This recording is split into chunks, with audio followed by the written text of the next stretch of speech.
Alors, bonjour Brigitte. J'ai écouté Bonjour plusieurs de Chantal. tes interviews de spécialistes du bien-être et ça m'a donné envie de t'interviewer, de te placer dans la posture de l'interviewé. Alors, on va tenter de réaliser ensemble quelque chose d'aussi dynamique que ce que tu as fait toi-même. Alors, de surcroît, je crois que je suis assez bien placée parce qu'il me semble que je suis, en particulier en ce qui concerne les critères d'âge, euh, dans ta clientèle cible, je crois, hein, ta clientèle préférée. Oui, Alors, absolument. Tu es une femme entre 50 et 65 ans. Donc c'est vrai. Et puis je te remercie aussi de me mettre dans la posture de l'interviewer parce que comme ça va montrer ce qu'ont vécu toutes les femmes qui sont passées dans mes interviews. Merci à toi. avec plaisir. Alors, donc on se connaît personnellement, on se connaît également professionnellement. Donc on a partagé pas mal de conseils, on a beaucoup échangé et Ouais. ben voilà, donc on va démarrer. Alors d'abord je vais me présenter si tu permets. Alors rapidement, donc je m'appelle Chantal Nabet, je suis formatrice en français, langue étrangère et en alphabétisation. J'ai conçu un site tout en vidéo, lefrançaispournous.fr, qui est destiné à accompagner les mamans en situation d'analphabétisme pour leur permettre de lever les freins à l'apprentissage de la lecture et de se lancer, de démarrer l'aventure de la lecture. Voilà. Alors, Je trouve, si tu permets, ton projet super beau et très généreux et j'espère qu'il aura tout le succès qu'il mérite. merci à toi. Alors, est-ce que tu veux bien, Brigitte, nous parler de ta méthode que tu as appelée la conscience par le mouvement? Ah oui, je voudrais dire quelque chose. Ce que j'apprécie par-dessus tout dans ton travail, Brigitte, c'est que tu es vraiment dans le concret, dans la réalité. Et ce que tu préconises ne me semble, à moi personnellement, jamais impossible, jamais inaccessible. Et ça, c'est très important. Voilà. Mhm, c'est Alors, vrai. parle-nous donc de ta méthode, la conscience par le mouvement. Alors, il faut d'abord savoir, en fait, cette méthode, je l'ai créée en pensant aux femmes, justement, être dans le concret, puisque c'est ce que tu viens de dire, de souligner. J'ai pensé aux femmes que je voulais regrouper autour d'une idée. Et donc, ces femmes de 50 à 65 ans qui se sont un peu perdues de vue, qui ont beaucoup donné aux autres, mais qui ne savent plus qui elles sont elles-mêmes, elles ont souvent, c'est une constatation que j'ai remarquée, elles ont aussi oublié leur corps. Et en fait, oublier son corps, ça veut dire déjà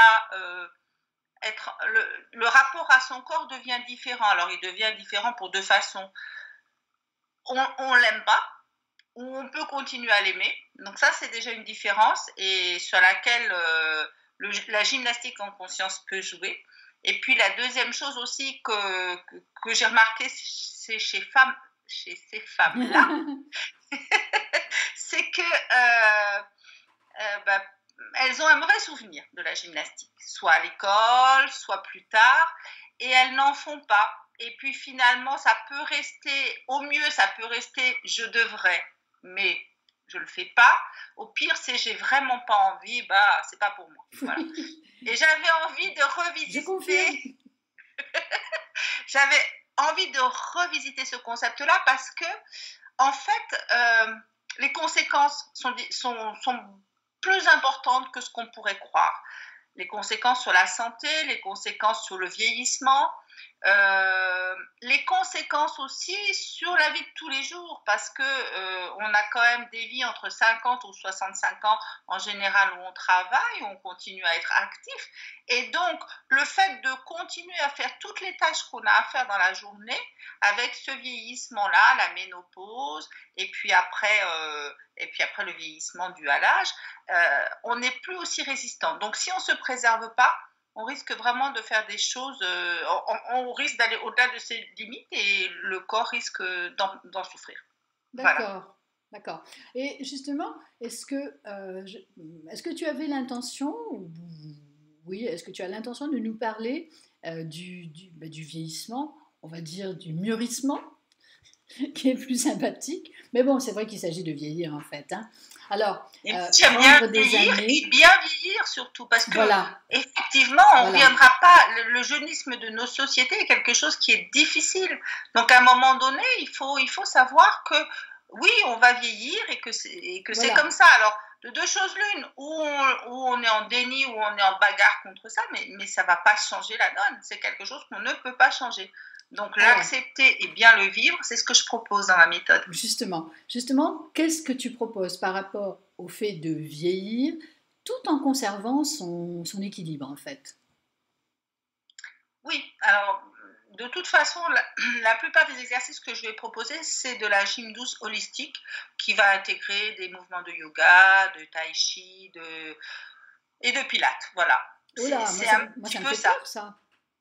Comment? Moi ça me fait peur ça. Ah, mais attends, t'es pas au bout de tes surprises. Je suis sûre que tu vas devenir. Je l'ai déjà testé cette méthode avec deux, trois personnes et elles ont vraiment adoré.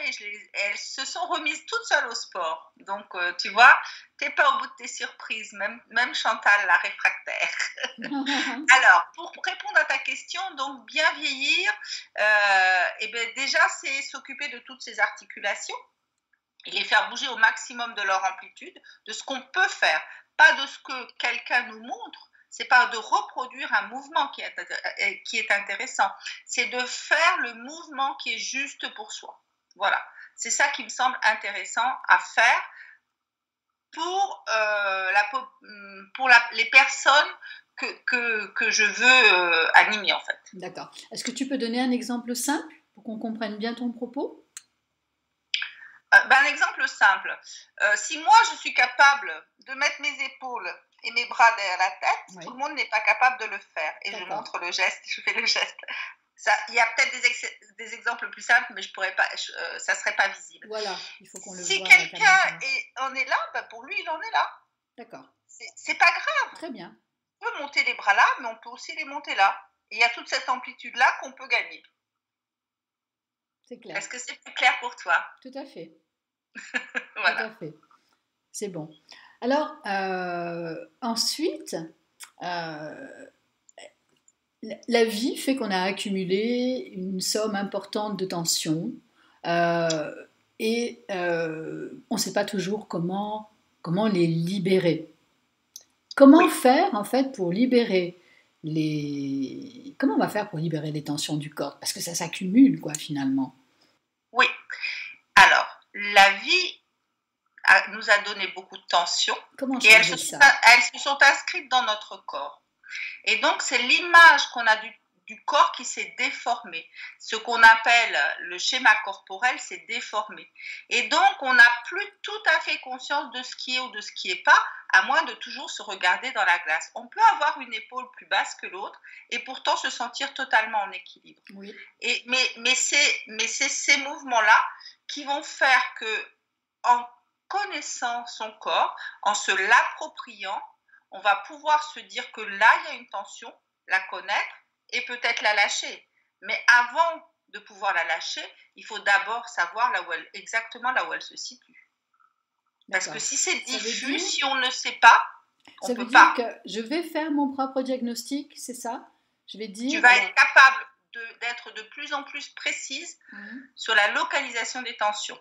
Et à partir de là, être capable par des exercices qui vont s'occuper de la zone musculaire, etc., ouais, appropriée, qui vont pouvoir les détendre. Oui, absolument. d'accord. Donc en Parce fait, que tu vas mieux te connaître. d'accord, c'est pas moi qui fais mon propre diagnostic, c'est en avançant avec ta méthode que je vais découvrir là où siègent mes tensions. C'est ça? Et de mieux en Voilà, mieux, je vais les identifier. voilà. D'accord, ok, très bien. Et bah, finalement, ça va m'apporter une certaine liberté de mouvement. Et puis, qu'est-ce que ça va m'apporter d'autre aussi, en fait? Je pense Ben, aussi que, oui, ça va t'apporter au niveau physique une certaine liberté de mouvement, une aisance corporelle, oui, euh, une récupération de l'amplitude des mouvements et des appuis aussi. oui, Ouais. garder des appuis qui soient toujours solides, Oui. puisque la marche, quand même, c'est quelque chose de très, très important. Il Ça, faut c'est quand même qu'on super puisse se déplacer. important. C'est super important ce que tu dis, parce que avec les années qui passent, on peut par exemple sentir son pied moins sûr.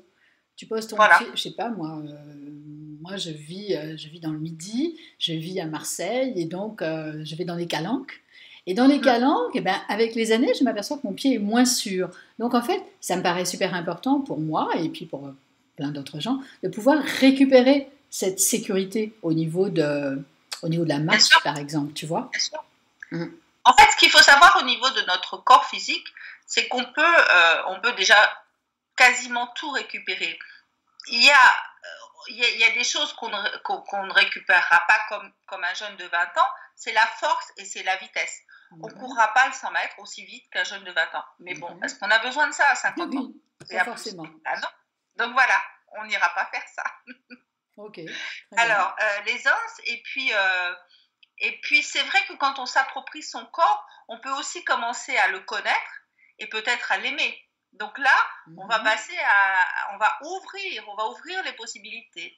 On va aussi pouvoir penser à, puisqu'on fait de la place à son corps, qu'on commence à l'aimer, on va s'apercevoir que quand on fait une activité, quand on s'occupe de soi, que ce soit par une activité, mais ça peut être autre chose aussi, et ben finalement, on dégage sa tête de toutes ces pensées Mhm. qui parfois peuvent tourner en rond. Donc, le fait de pratiquer une activité physique, mais pas que, hein, ça peut être tout à fait autre chose, et ben, ça permet de dégager la tête les pensées de la tête. C'est un des moyens. Mhm. Ça permet aussi, puisqu'on se connaît mieux, de mieux gérer ses émotions. Parce qu'on se rend compte de ce qu'on reçoit et de là où ça crée chez nous des tensions. Et donc, plutôt que de réagir comme on a l'habitude de réagir, on va pouvoir se dire, ah là, je sens ça, c'est la colère qui monte, avant que la colère ne soit installée. Et on va pouvoir régler le problème beaucoup plus facilement. Donc, le fait d'avoir une activité physique telle que je la propose en douceur, ça va permettre aussi un bien-être qui va se diffuser dans le quotidien de la vie.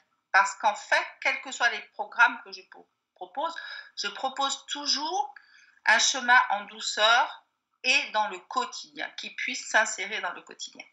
D'accord, très bien. Tu m'avais parlé aussi de contentement et tu m'avais parlé de joie. Alors, est-ce que tu Oui. peux introduire cette notion par rapport à ton travail? Alors, c'est pas par rapport à mon travail, c'est toutes les, c'est la façon dont réagit le corps. À partir du moment où on va travailler au niveau musculaire, au niveau, oui, enfin, à partir du moment où on va s'occuper de lui, il y a toute une chimie interne qui se met en place. Et donc, éprouver du contentement parce qu'on fait une activité physique, et c'est pas la seule façon d'éprouver du contentement, hein, il y en a plein d'autres, et c'est aussi un des moyens où on met le corps en joie simplement parce qu'on va, en faisant des exercices physiques, activer des neurotransmetteurs qui vont nous permettre d'aller vers le Mhm. contentement et vers la joie. Très bien, ok. Ben, c'est super, c'est motivant. Alors, Ben oui. ouais, donc tu m'avais dit également, euh, on avait évoqué aussi le fait que le mouvement permette de sortir des réactions habituelles qui dévorent notre énergie et tout ça, finalement, sont des choses qui s'amplifient avec les années. Tu peux nous parler un petit peu de ça? Oui, alors en fait, notre fonctionnement, en fait, les neurosciences ont prouvé il y a pas très très longtemps qu'en fait, à partir de 45 ans, notre cerveau fonctionnait comme une banque de données. C'est-à-dire que quand on a une situation de vie, ben, plutôt que d'ouvrir les possibilités, il va chercher dans sa banque de données ce qui ressemble le plus et il envoie la réponse. Et donc, on fonctionne comme ça. Et donc, tous ces fonctionnements-là font que notre énergie est petit à petit prise là-dedans, en réaction.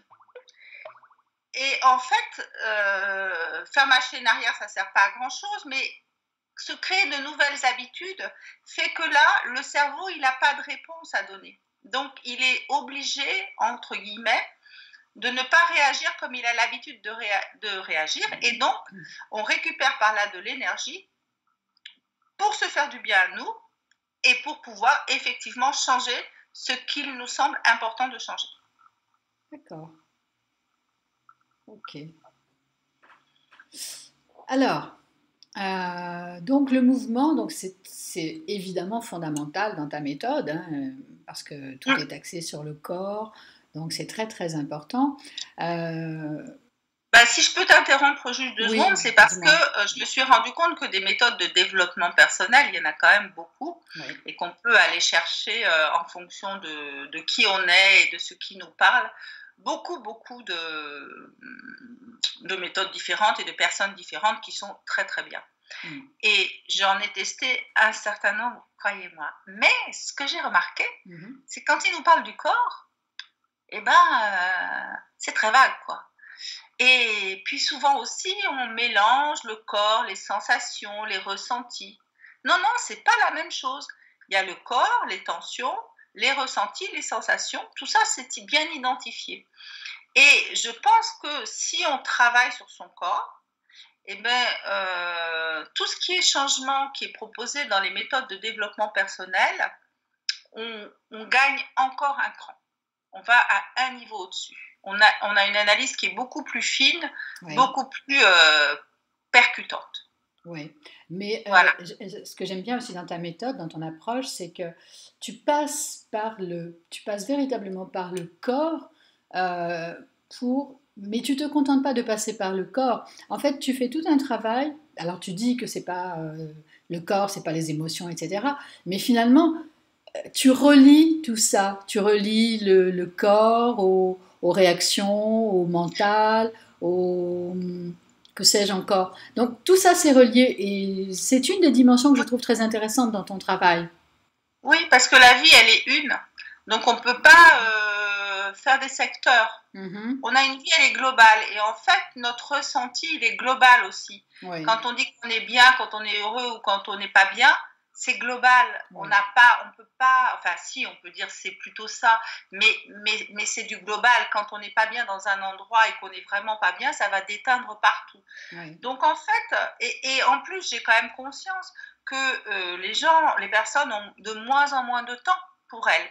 Donc j'ai voulu proposer quelque chose de court, c'est-à-dire dans le temps, c'est-à-dire moins de 10 minutes par jour, on va dire, mais qui puisse faire tache d'huile sur tout l'environnement pour que le bien-être de la personne augmente vraiment d'un cran, mais d'un grand pas, quoi, qu'on puisse le constater, qu'on puisse avoir vraiment quelque chose qui soit visible. Pas du saupoudrage. Ouais. Et ça me paraît important, ça, effectivement, cette idée de tache d'huile, donc moins de 10 minutes, et puis ça se répand sur toute la journée. Je trouve ton approche importante et intéressante parce qu'on parle beaucoup aujourd'hui de clubs de sport, de clubs de fitness, d'avoir un beau corps musclé, etc. Et on est dans l'esthétique. C'est important, hein, moi je trouve ça aussi important, hein, je ne crache pas dessus. Mais ce que je trouve essentiel, c'est en fait de récupérer la sensation de son corps. Et c'est ce que tu proposes finalement. Parce que tu ne proposes pas juste des exercices pour retrouver de la souplesse, oui c'est vrai, mais tu proposes aussi quelque chose qui reconnecte à son corps. Oui, ma méthode est complètement différente de celle qui est proposée par les clubs de gym. Moi, je veux rester sur ce qui va nous faire du bien dans notre vie en général et de façon très, très, très, très, très globalisée en fait. Donc, bien sûr que certainement, vous aurez des bénéfices secondaires du type un peu plus de muscles, un peu moins de graisse, un affinage de la silhouette. Mais c'est pas ça l'important pour moi. L'important, c'est vraiment de vous reconnecter à votre corps et de pouvoir libérer vos tensions. Voilà le but. Je suis d'accord avec toi. C'est super important ce que tu dis. Voilà. C'est juste ça. Le reste, ce seront des bénéfices secondaires. Bien sûr qu'on va affiner la silhouette si on en fait peut-être un peu plus de 10 minutes par jour. On perdra des kilos, peut-être, mais il faudra en faire 30 à 40 minutes par jour. Donc, ce ne sont pas dans mes promesses. Ma promesse, c'est juste vous reconnecter Tant au mieux, corps. parce que moi, je ne le ferai jamais sinon. C'est Voilà. clair que je ne le ferai jamais. Ben oui, parce que évidemment, vous avez déjà mis le sport de côté parce que ça ne vous correspondait pas. Non.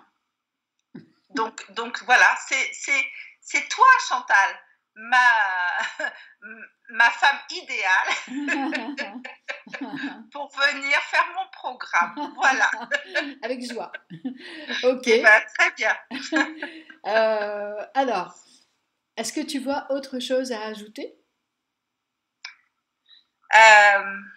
Oui, mais je trouve dommage que l'école n'ait pas su mettre le mouvement au centre de la vie de tout un chacun, parce que vraiment, quand on se reconnecte au corps, on ouvre plein d'autres possibles. Voilà, c'est un petit regret, parce que je suis prof. L'école, c'est ça? J'ai pas bien compris. Tu as dit l'école, oui. D'accord. Oui. Mais l'école, moi, on a essayé de me faire du sport à l'école. Voilà, mais justement, c'est un petit regret parce que c'est le but de l'école, c'est de former des êtres équilibrés et qui sont ouverts à tout leur possible. Et on se rend compte que je suis prof, hein, c'est pour ça que je me permets de le dire, et donc qu'avec toute la bonne volonté qu'on a pu avoir, c'est une mission qui n'est pas encore tout à fait au point. Voilà. Il y aura peut-être des progrès par la suite. D'accord.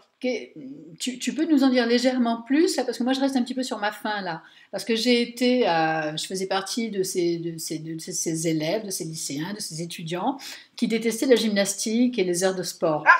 Alors, qu'est-ce que tu veux dire par là? Qu'est-ce qu'on pourrait introduire qui changerait la perspective des gens qui n'aiment pas le sport? C'est-à-dire que moi, je l'ai fait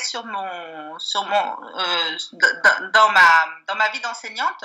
J'ai réussi à le faire, mais au niveau de l'université. Ouais. Mais qu'est-ce qu'on pourrait introduire avant? C'est l'EPS, hein, tel qu'on l'appelle à l'école, est un véritable moteur, pourrait être un véritable moteur pour introduire des savoir-être, pour introduire des savoir-faire. Alors que là, on apprend le basket, la gymnastique, mais on pourrait apprendre la cohésion de groupe, on pourrait apprendre la dynamique de groupe au travers d'un cours de basket. Ah oui. On pourrait apprendre l'entraide au travers d'un cours de gym. Et ça, c'est pas mis en compte parce qu'il faut être performant. Mais performant, est-ce que c'est ça l'école? Voilà, c'est là où se situe ma différence, et elle s'est située sur tout mon temps d'enseignante. Donc, introduire une dimension peut-être que je qualifierais d'humaine dans le sport, c'est ça? Voilà. Oui. Non, mais d'humaine, c'est quand même la mission de l'enseignant, de l'éducation nationale, que de former des êtres humains. Donc, je pense que le sport pourrait être mieux, ces activités physiques pourraient servir plus, voilà. Pourrait servir plus et ne pas servir uniquement la performance. D'accord. Ok. Donc, pourrait servir davantage l'individu et le groupe. Voilà, exactement. Ok. Très bien. Eh bien, je te remercie beaucoup de cette interview, Brigitte. Merci beaucoup, Chantal. Merci surtout à toi d'en avoir eu l'idée et puis de m'avoir mis de l'autre côté de l'écran. Ok, eh bien écoute, super, et puis je te dis à très bientôt. À très bientôt, Chantal. Et surtout, bonne route aux Français pour tous. Merci. Regardez, ça sort bientôt. Merci. À bientôt, Brigitte. Au revoir, Chantal. Au revoir à vous tous. Au revoir.